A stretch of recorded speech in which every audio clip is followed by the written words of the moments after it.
Hello and welcome back to our class with Mr. Thompson. So today, what I want to do before we move into actually making our next set of panels, which is going to be focused on our resolution, is I want to give you an exemplar of what the panels should essentially look like and can look like. So without further ado, I have a few examples from actually a great friend of mine who I have known since high school, and he's actually a comic book writer, a graphic novelist, and he actually shared some of his work. So we're going to be looking at a few of his example panels today during class.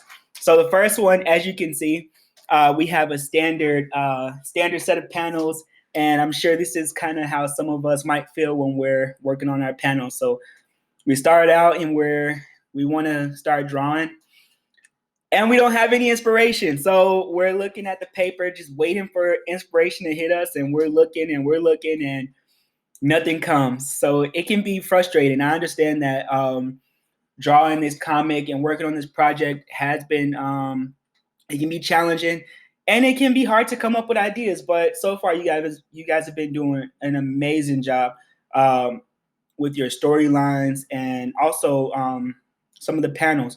And I'm definitely going to continue to shout out you guys as I see you guys turning in more and more amazing work. You guys know how proud of you guys I am. So I definitely always am looking forward to giving you guys the shout outs.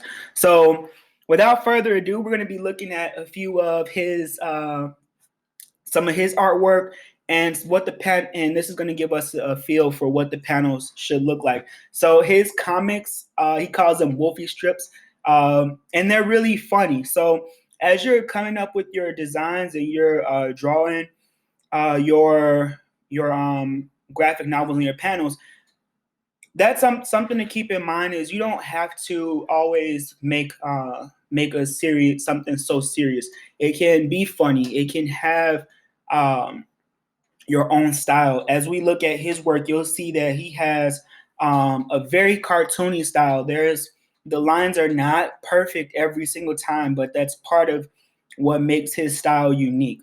Okay, so one of the panels we're going to be looking at is the first one. So in this panel, he has a comic strip and it goes, "I'm done working for other people. I'm going to be my own boss and work from home." He starts drawing. Bzz, bzz. "Hey man, yeah, I'm free for lunch. I thought you were going to start working from home, be your own boss. I got fired." So this is more like a traditional classic kind of artwork, as you can see.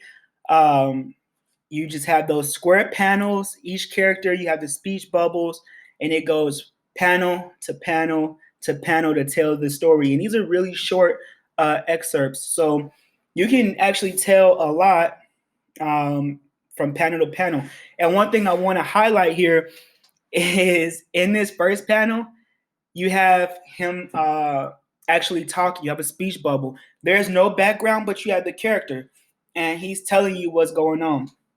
In that second panel, it's basically just illustration. So you can use an entire panel and just draw without using any dialogue. And it still tells you, it's still part of the story. It still transitions and moves the story forward. So you can draw a full panel without dialogue. And that's something that he does so brilliantly. And then in the next panel, again, character, dialogue, not a whole lot of background going on, and then you have the punchline. Okay, so as we were moving from, we started out with our character, and we did the rise in action, the conflict, and now we did the fall in action, and we're going to be moving into that resolution. You want to be thinking about how each panel is going to move the story forward. Okay, another one that we can look at. I love this one. Here's another panel. It takes up the entire page. There's no dialogue. This reminds me of Ava's story of the kid finishing his second bowl of cereal, etc., etc. So this panel, while it doesn't have any dialogue, it gives you a lot of information. So you can see there's a lot of havoc. There's the trash is overflowing. It's smelly. You got the cereal. It's a mess. And he's just sitting there eating his cereal. Like, no, like it's no big deal. And it tells a story. It gives you a little bit of narrative, right? Without even having words. So a panel doesn't have to have words. It can have a character and an image, and it tells you everything that's going on. I'm gonna flip to one of my favorites. This is actually one of my favorite comic strips that he had and that he did. So it's called Bread, and you have this homeless person that says change, and the character says, "Sorry, I'm late for work, but you can have my lunch." And you have him finishing out, "Life is like a sandwich, kid. No matter how you flip it, the bread comes first." So again, notice how he's playing with the panels. It's very traditional.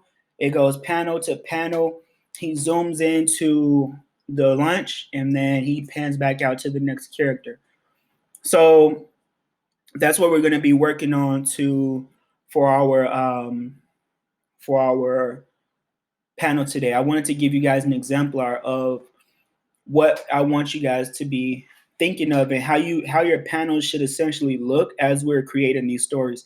And I'm looking forward to seeing all of your work so that I can shout you out and post it up. And just know that teachers are seeing this and they're really, really excited to see your work too. So I just want to give you guys a lot of credit and a huge shout out because you guys are doing amazing work and I want you to keep it up. But I want to ask you a question. So what? Right? So we're working on graphic novels. We're telling our own stories. So what? Who cares? Why is it important? Right? And the reason why I'm asking you this question is I've had this conversation with a few of you guys, and we have some amazing artists. I can think of at least 3 artists off the top of my head who are amazing. I can think of at least 3 writers off the top of my head who have brilliant writing styles as well. But so what? Right? We're telling our story. What does it matter? It actually matters because something that was really important to me in my life and in my experience as a Kipster was to be able to think about, okay, everything that I'm learning now in school, in class, and all the work that I'm doing, how is it going to serve me, right? How is this helping me to get to where I want to be or be who I want to be? What I want you to do is take a second and think about what do you want to be when you grow up, right? If you had to pick a dream job, a dream career, what would that career be? Well, I'm actually going to put a Google form and we're going to be doing a creative writing assignment about what would your dream career and your dream job be. And the reason why we're going to do that is because as we're working on this, I want you guys to be thinking about that. What do you want to be? Why is learning all of this stuff so important? And I have a surprise for you. So the surprise is I'm actually going to be having a live discussion with my buddy, and I'm going to post it, and we're going to be answering some of your questions. We're going to be talking about how he comes up with his comic strips. He's actually my buddy who makes these graphic novels and graphic strips. He's going to be talking about how he got into drawing and creating comics for work. So as you're doing this work, I want you to be thinking about what it is that you like want to be, right? Because at the end of the day, you're learning so much in school and you're learning it for a reason. You're learning it because these things are going to help you to be what you want to be in life, right? So what I want you to think about is, okay, if you are an aspiring artist and you love to draw and you love to You love to write. Think about some questions that you would want to ask somebody. How did they get into their career? Um, what would they want to? What would they share if they had to look back at their life, and what advice would they give themselves and things like that? So we're actually going to be having a live Q&A and talking about his process and some of his work, and talking about, we're actually going to have a little bit of a discussion about the graphic novel that you guys read, that I have had you guys read, because he also read the book and he loved the book just like me. And we're going to be talking about I Kill Giants. So stay tuned for that. Again, I'm looking forward to seeing your work tomorrow, and I will see you back at the classroom so that we can be talking about the so what. Okay, so I'll see you guys tomorrow, and have a great day.